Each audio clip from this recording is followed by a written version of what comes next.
tuan-tuan, minta Allah Subhanahu Wa Taala, syukur kita banyak-banyak kepada Allah Subhanahu Wa Taala. Kerana Allah SWT telah pilih kita dapat datang di medan tempur Perang Badar, yang mana perang pertama dalam Islam, dan Badar ini dipanggil Badar Kubra. Kerana ada Badar, satu Badar lagi dipanggil Badar Sugra. Badar Sugra ni berlaku sebelum peperangan Ahzab.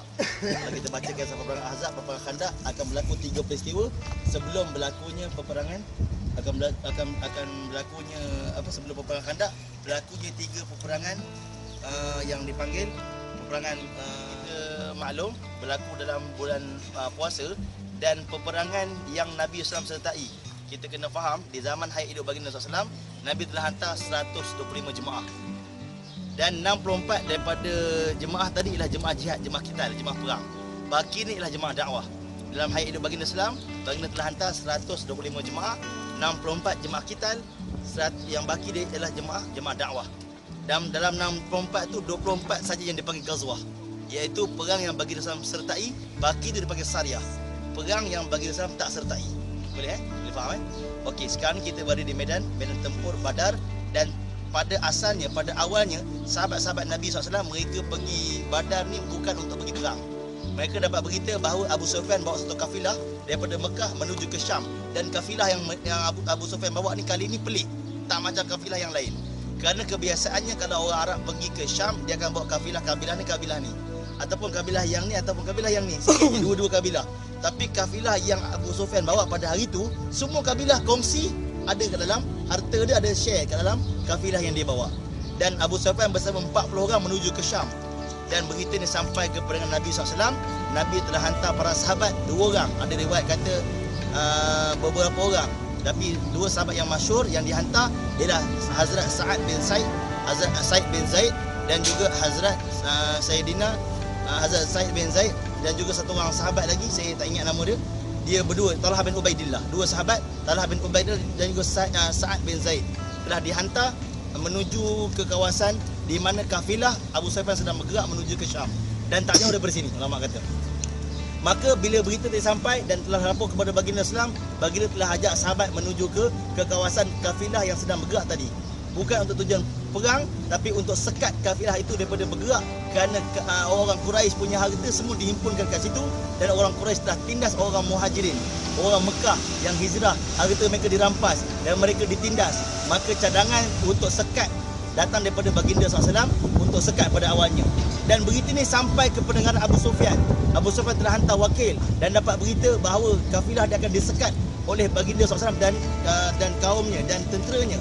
Maka Abu Sufyan telah hantar satu orang namanya Domdom bin Amru.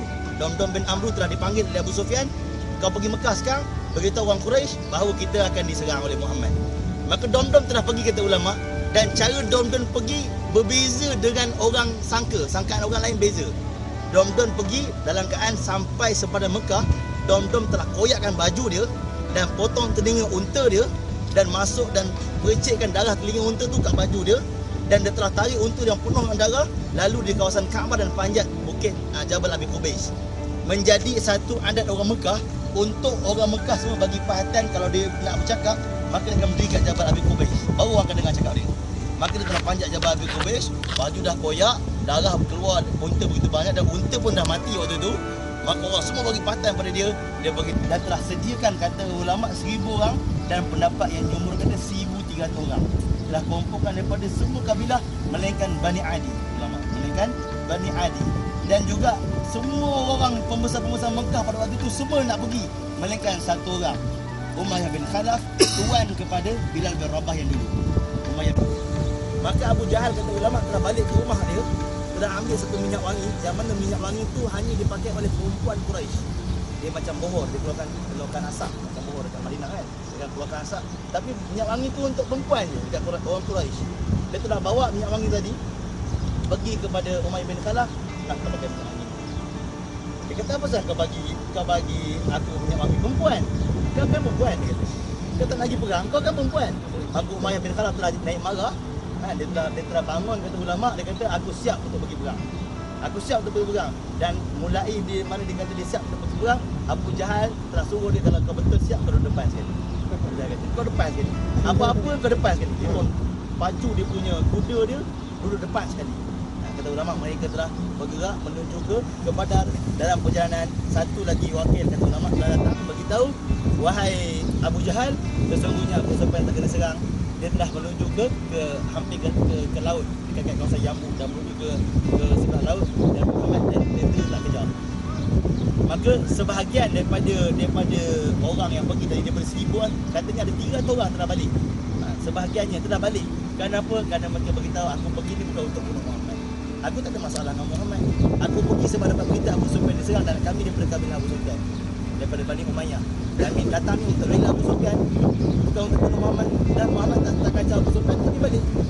Dia kata tak, kami akan teruskan. Maka 1000 orang bala tentera, satu pertumpukan tentera daripada orang Quraisy telah menuju ke Badar, dan bagi Islam juga dalam perjalanan menuju ke Badar. Dan mereka telah sampai di Badar, mereka telah bermalam, dan mereka nak tahu bagi Islam dah sampai ke belum. Maka mereka tanya orang Arab di sekitar kawasan Badar. Orang Arab tak kenal siapa Muhammad. Siapa Muhammad? Kami tak kenal, dia kata. Maka kata ulama, orang Arab Quraisy ketika itu telah nampak taik unta dan telah ambil dan telah pecahkan taik unta. Dalam taik unta itu ada kurma. Dia kata tidak ada unta yang makan kurma, mereka unta Madinah. Muhammad dah sampai Badar. Maka mereka pun telah menuju ke Badar, dan bagi Islam telah sampai di kawasan tak jauh dari sini kata ulama. Maka Nabi SAW kata kita berkemah di sini, kita berkumpul sini di Bang. Di Bang Nabi SAW kita berkumpul di sini, kita bertahan di sini. Maka seorang sahabat nama dia Fubail bin Munzir radhiyallahu anhu, dia tanya, ya Rasulullah, boleh tak saya tanya, adakah ini ilham daripada Allah? Kan baginda sallam, wa ma yantiqu anil hawa in huwa illa wahyu yuha. Adakah ini ilham daripada Allah? Adakah ini wahyu daripada Allah? Ataupun ini pandangan kamu dalam membentuk strategi peperangan?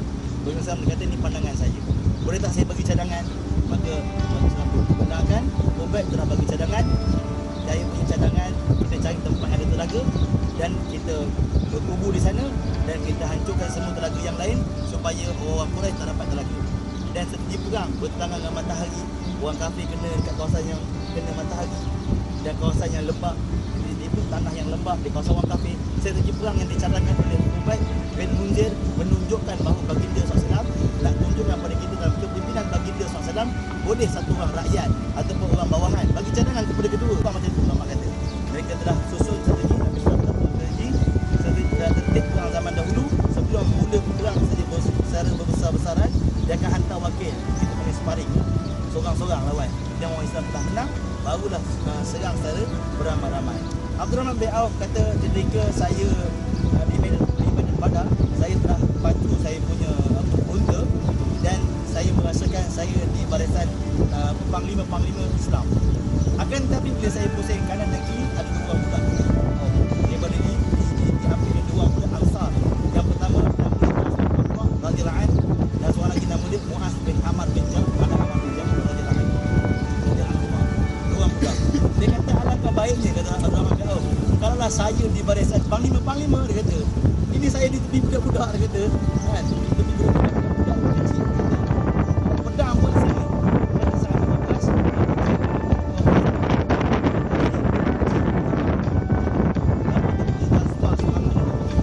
Untuk pertahankan agama sangat. Begitu juga Abdurrahman bin Auf, tapi dia Muaz bin Affan dan juga Muaz bin Amr bin Jam. Kira-kira dia pakcik saya dengar cerita ada satu orang nama dia Abu Jahal, dia selalu mengikuti Nabi SAW. Dan saya dapat berita bahawa orang kata tak ada siapa akan dapat bunuh daripada hari ini kerana orang jaga dengan begitu rapi. Bila saya dengar perkataan tu, saya telah buat keputusan, saya lah orang yang akan bunuh.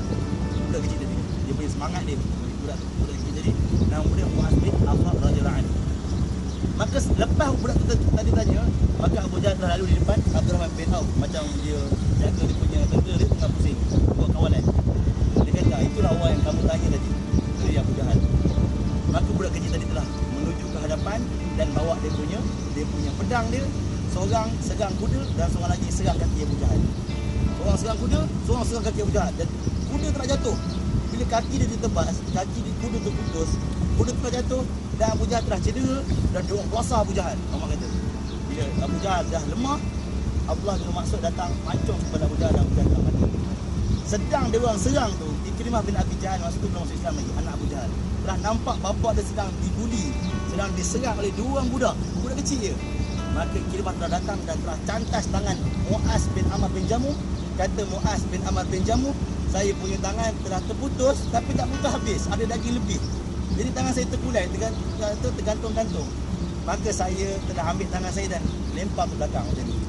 Dan telah serang orang dengan pedang dengan satu tangan. Saya telah serang orang dengan satu tangan. Bila petang hari saya rasa macam bosan, tangan saya mengganggu saya telah baringkan tangan saya dekat tanah dan telah pijak tangan saya dan tangan saya telah putus dan saya telah baring tangan. Dia sahabat Nabi Islam, budak kecil tapi dia punya jazbah dia masya-Allah. Dan seperti kita tahu bahawa Allah telah bagi kemenangan kepada Islam. Baginda Islam telah doa di kawasan sebelah, kata ulama, tempat baginda Islam doa di malam peperangan pada di Masjid Aris. Sekarang dijadikan Masjid Aris dan medan kedudukan dia. Dan kalau kita tengok dalam buku Dr. Basit, dia punya perigi tu yang tengah-tengah tu. Yang tengah tu perigi yang kata perigi lain diroboh, dihancurkan, perigi tu je tinggal, itulah perigi je katanya. InsyaAllah. Baik. Dan Allah telah bagi kemenangan kepada Islam walaupun orang Islam pada ketika itu lemah.